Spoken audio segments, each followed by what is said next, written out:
रोशनी एक गरीब परिवार से थी जिसके पिता मेहनत मजदूरी करके घर चलाते थे। उसके परिवार में उसकी माँ और उसके बाबा थे। रोशनी गांव के ही सरकारी स्कूल में तीसरी में पढ़ती थी।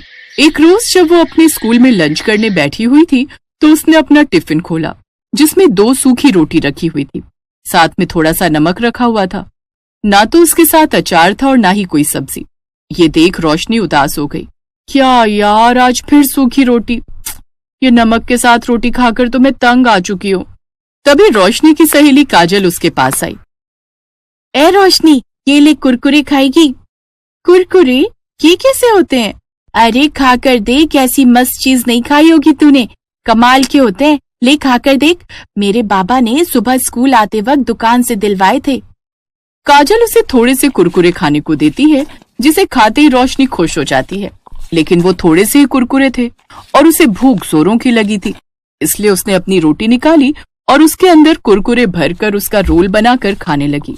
रोशनी जैसे ही वो कुरकुरे रोटी के साथ खाती है तो उसका स्वाद उसे बड़ा ही स्वादिष्ट लगता है। वाह यार, ये तो बड़े ही कमाल की चीज है। सुन ना काजल, थोड़ी सी और दे देना। हाँ, ये ले। रोशनी ने दूसरी रोटी भी कुरकुरे के साथ खा ली।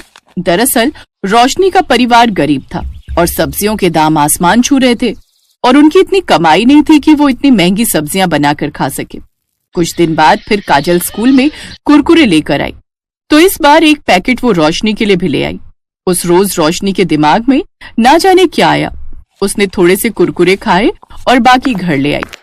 फिर शाम को जब उसकी माँ आटा गूंथ रही थी तो उसने जानबूझकर वो कुरकुरे उस आटे में डाल दिए। ये तूने क्या किया? एक तो पहले ही घर में राशन इतना कम है, ऊपर से तुमने ये आटे में क्या मिला दिया? माँ, ये कुरकुरे है और इसको ना आटे में गूंथ कर सेक दो। दिमाग खराब है इस लड़की का। लेकिन अब इसके अलावा और चारा भी क्या है, नहीं तो ये आटा फेंकना पड़ जाएगा। रोशनी की माँ हेमलता आटे में कुरकुरे चूर कर गूंथ देती है, जिसके बाद तवे पर कुरकुरे से भरी हुई रोटियां बनकर तैयार हो जाती हैं। रोशनी को वो कुरकुरी रोटियां बड़ी पसंद आती हैं, साथ ही उसके घर वालों को भी।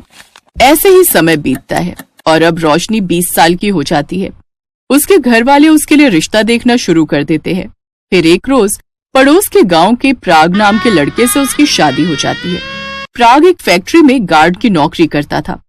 शादी के अगले दिन, बहू, तू अपने कमरे में क्या कर रही है?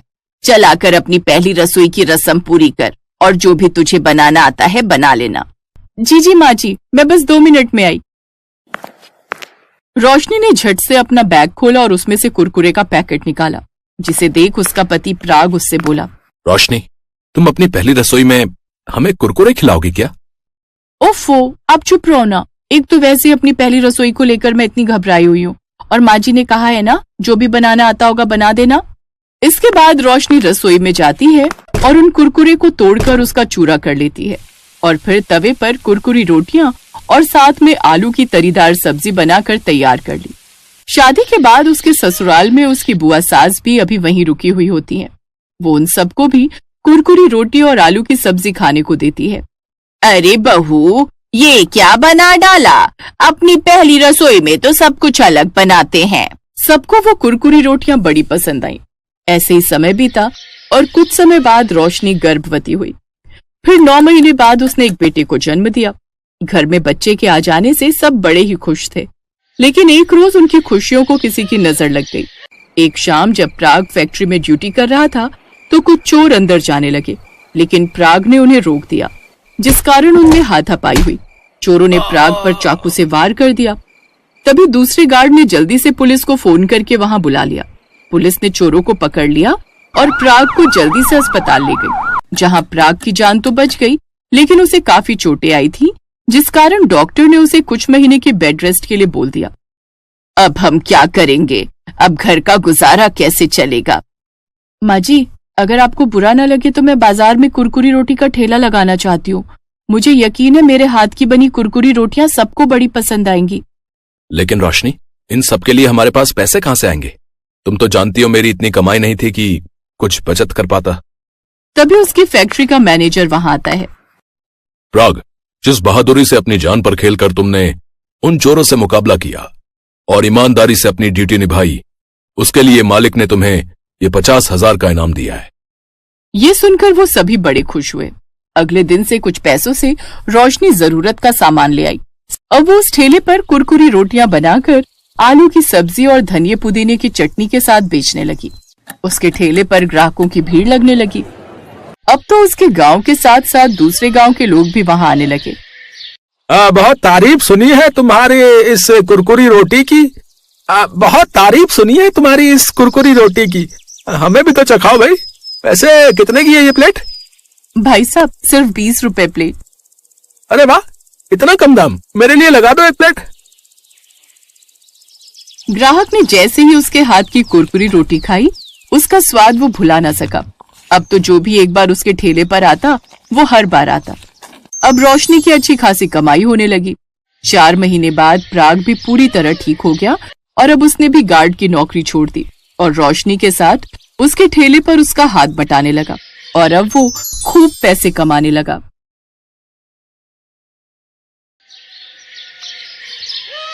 काव्या की शादी बड़ी धूमधाम से संपन्न हुई और वो अपने ससुराल आई।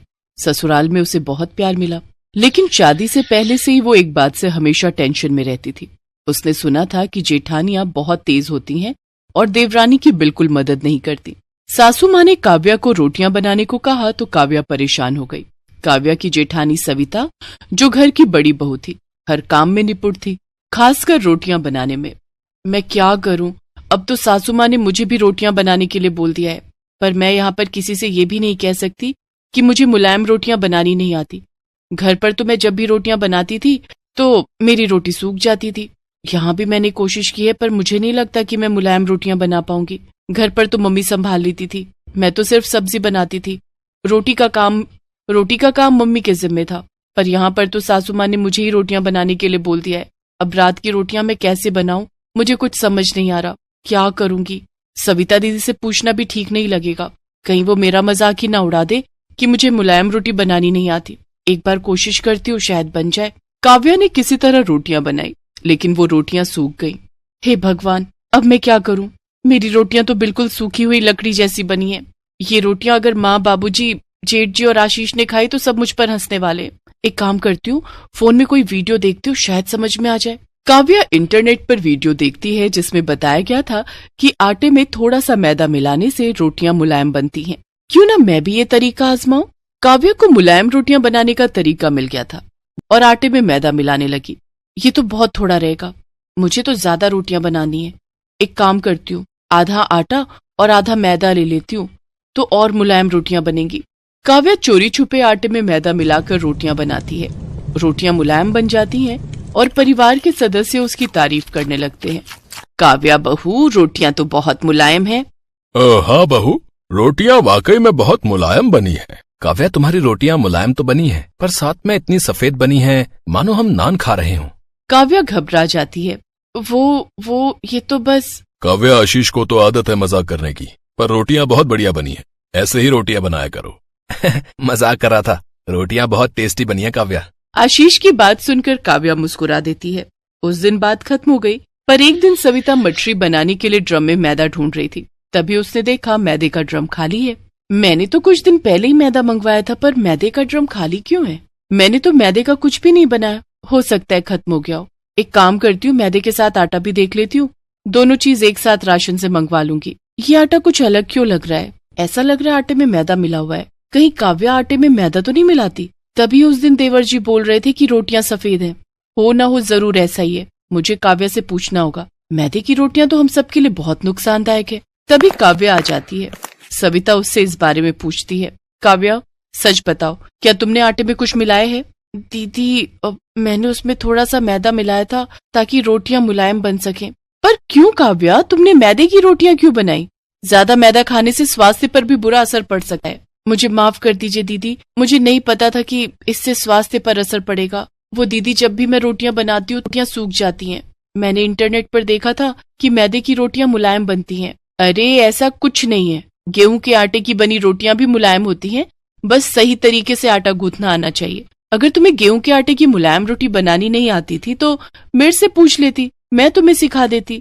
दीदी, वो मैंने तो सुना था कि जेठानियां बहुत गुस्से वाली होती हैं। सॉरी दीदी, वो मैं थोड़ा घबरा गई थी। काव्या, ये सब किस्से कहानियों में होता है कि देवरानी जेठानी लड़ाई करते हैं। सच तो ये है कि मैं तुम्हें अपनी छोटी बहन की तरह मानती हूँ। मुझसे एक बार पूछती तो सही। चलो, मैं तुम्हें सही तरीके से रोटियां बनानी सिखाती हूँ। थैंक यू भाभी। अरे इसमें थैंक यू की क्या बात है, तुम मेरी अपनी छोटी बहन की तरह हो। देखो, आटे को अच्छे से गूंथो और पानी को धीरे धीरे मिलाओ। ऐसे रोटियां मुलायम और स्वादिष्ट बनेंगी। सविता काव्या को सही तरीके से आटा गूंथ कर रोटियां बनाना सिखाती है। कुछ दिनों बाद काव्या भी सविता की तरह मुलायम रोटियां बनाना सीख जाती है। परिवार में किसी को भी इस बारे में कुछ पता नहीं चलता कि उन्होंने मैदे की रोटियां खाई थी। इससे परिवार में खुशी और प्रेम भी बना रहा। साथ ही सविता और काव्या दोनों देवरानी जेठानी का रिश्ता और भी मजबूत हो गया और दोनों ने मिलकर परिवार को खुशहाल बनाए रखा।